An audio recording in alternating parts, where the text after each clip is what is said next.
In today's video, we're revisiting Bluebird Bio. It's been a while since I covered this company on my channel, and I have also received a recent request to take a look and explain what has happened in the world of Bluebird Bio.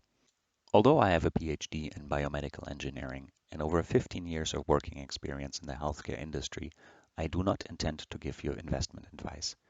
Please consider your own risk profile before making any investments and research your investments wisely.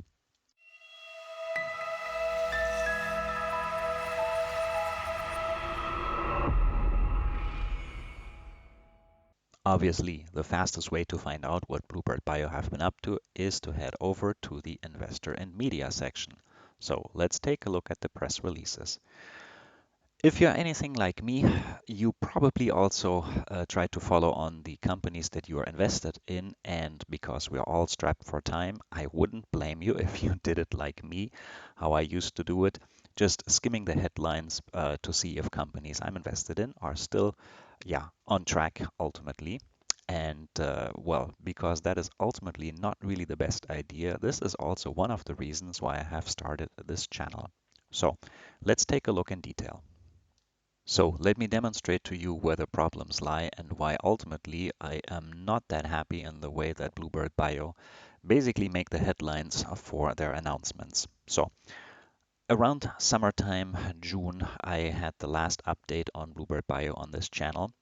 And yeah, we were aware that the FDA had put a clinical hold on the sickle cell and beta thalassemia studies due to some findings. I leave a link in the description below to that particular video. So of course that was quite concerning. So we skimmed through and we see here Bluebird Bio announces the lifting of the FDA clinical hold for sickle cell disease and beta thalassemia. All right, well, that sounds like good news. Okay, so if you're invested in Bluebird Bio, okay, well, then the company seems to be back on track. Excellent. We continue to go through. We see that the medication still demonstrates durable efficacy, etc. Okay, yada, yada, yada. Bluebird announces positive recommendation by the European review agency, etc., for Zentanglo, etc. Yes, and beta thalassemia marketing to resume in the EU. All right, okay, more good news. Bluebird Bio receives European Community approval for Skysona. Wow, now that's excellent. This is for the treatment of early cerebral adrenoleukodystrophy.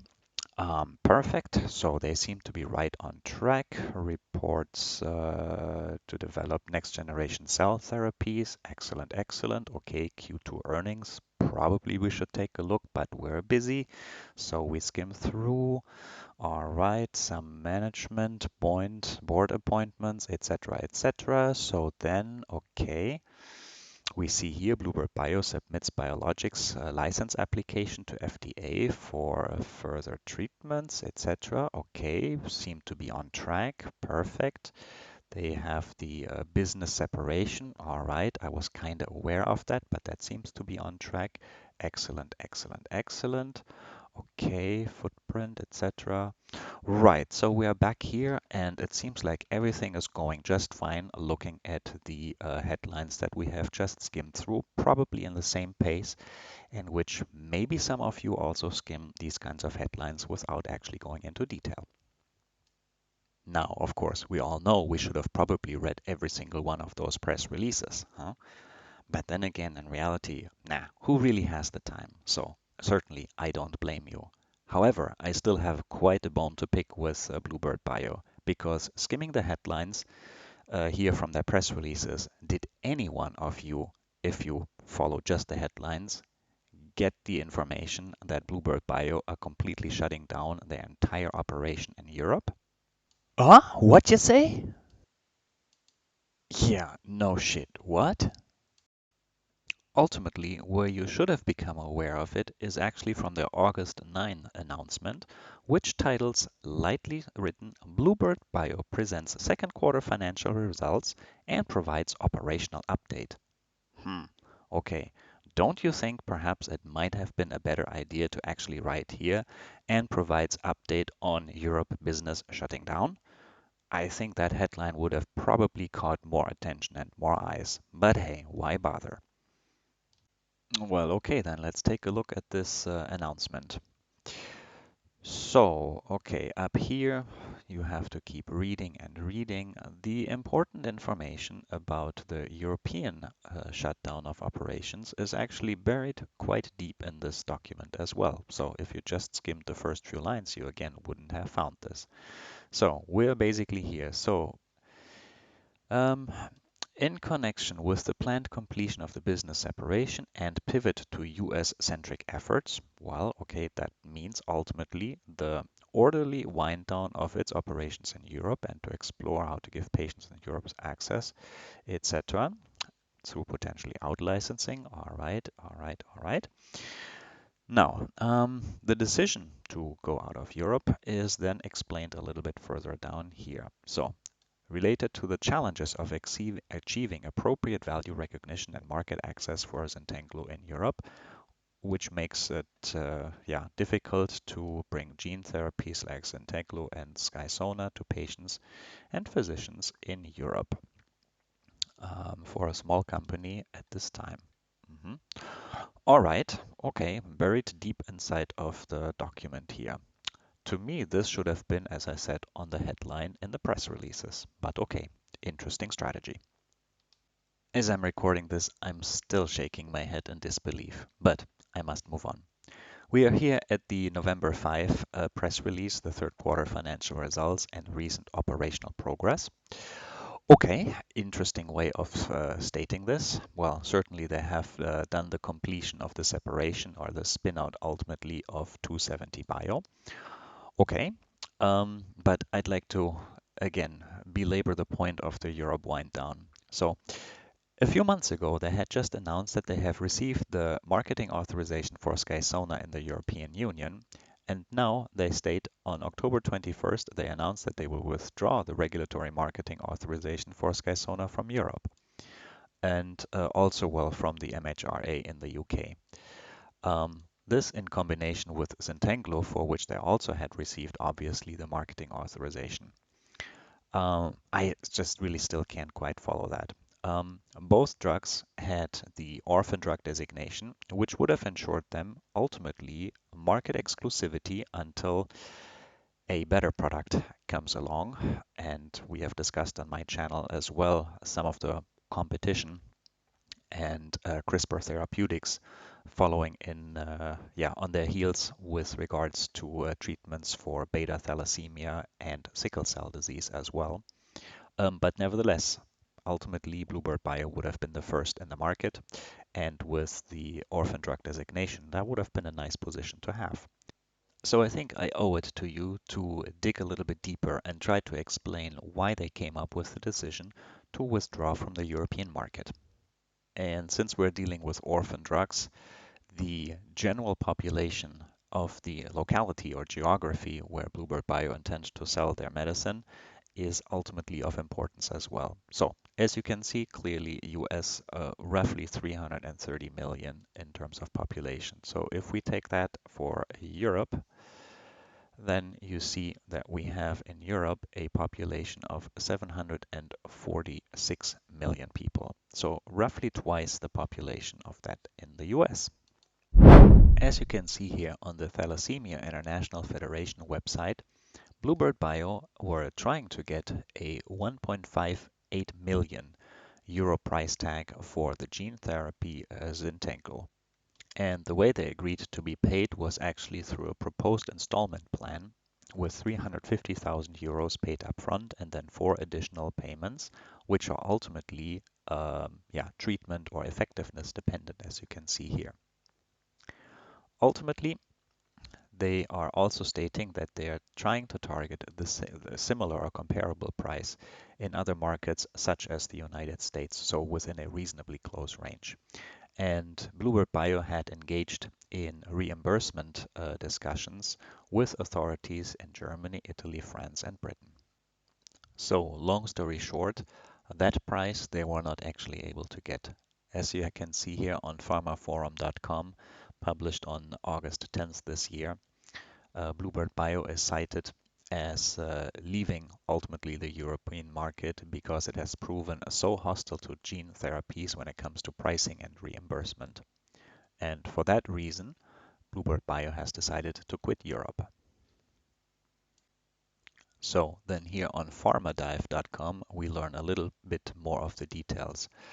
So the treatment Skysona, as we already know, was approved by European regulators in July this year. And then, as you can see, a month later, Bluebird said it would close down operations in Europe. And also the announcement to withdraw from Germany was made sort of in that same time frame.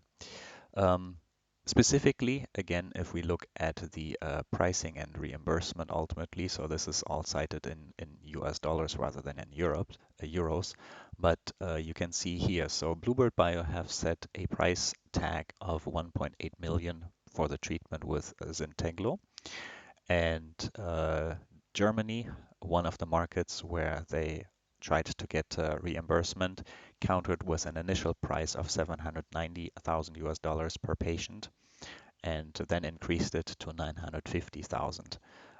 But yeah, that is far from what Bluebird Bio were actually trying to get. So it is clear that it is difficult for a small company to enter in these pricing and reimbursement negotiations. I am not trying to play that down at all. But at the same time, I find it quite strange that Bluebird Bio are giving up, so relatively easily, in my opinion, because there are in fact other examples also from Europe where a treatment that is gene therapy based and has an equally high price target or price tag actually is fully approved in Europe and actually is commercialized in Europe. So case in point actually here on pharmaceuticaltechnology.com, which or who have announced on June the 30th this year, so definitely not that long ago, a first patient dosed with Zolgensma in the UK and lays the path for novel gene therapy approvals. So right here, this month, Novartis's pioneering gene therapy Zolgensma, which is in treatment for spinal muscular atrophy, has received the approval as well as reimbursement in the UK by the National Institute for Healthcare and Excellence. So the price of the medication has proven to be a significant hurdle. Well, okay, no surprise because these novel gene therapies are definitely quite expensive and are also different in the sense that generally when they work, a single treatment cures the patient for life. And this model is very different, of course, than for most other chronic diseases where the initial dose of the treatment is far less expensive. But then, of course, the patient has to take those medications oftentimes for the rest of their lives. They ain't cure that because ain't no money in the cure. The money's in the medicine. That's how you get paid on the comeback. In any case, here with a list price of 2.47 million, the agency has negotiated an undisclosed discount price for the therapy, which is designed to be a single dose therapy. So you see there is a path forward for these kinds of approvals and also reimbursement. So in that context, same time frame ultimately where Bluebird Bio have encountered all of the difficulties and actually then decided to throw in the towel. I find that surprising and disappointing actually, but I'm also sad for Bluebird Bio that they were not able to have the results that here Novartis clearly have had with their gene therapy drug. And then just to complete the picture, here another article at eversana.com. Italy reimburses Zolgensma through payment at result model and priced at 2.155 million euros. So clearly there is a path forward. So Bluebird Bio, I get it. You're a smaller company than Novartis, Roche, or any of the other big players. And it's a tough world out there. I'm not trying to downplay that. But I think in terms of strategy, you guys should have done something a little bit different and tried to get actually a partner, a big partner in Europe for all of these negotiations. In the end, not having a partner, and we have seen that and discussed this in other videos on my channel as well, for many of the small, very highly innovative biotech companies, they still lack the expertise and perhaps the deep pockets that the big players have in terms of bringing novel treatments to market and to commercialize those. So I think this is one of the points that is definitely missing in the fiasco that Bluebird have experienced in Europe. I wish them best for those negotiations in the US for sure, but since there's a huge market now missing, ultimately there's a lot of revenue that's going to be missed. And for that reason, I am not really all that hot and interested in Bluebird Bio personally as an investment anymore. I'm curious to have your thoughts on Bluebird Bio, whether you continue to be invested or not, or if the decision to leave Europe has changed your mind. Also leave me a comment if you would like me to go more in depth into 270 Bio, the spin-off out of Bluebird Bio. In any case, if you enjoyed this video, you have learned something valuable for your investment journey, please consider liking the video and subscribing to my channel.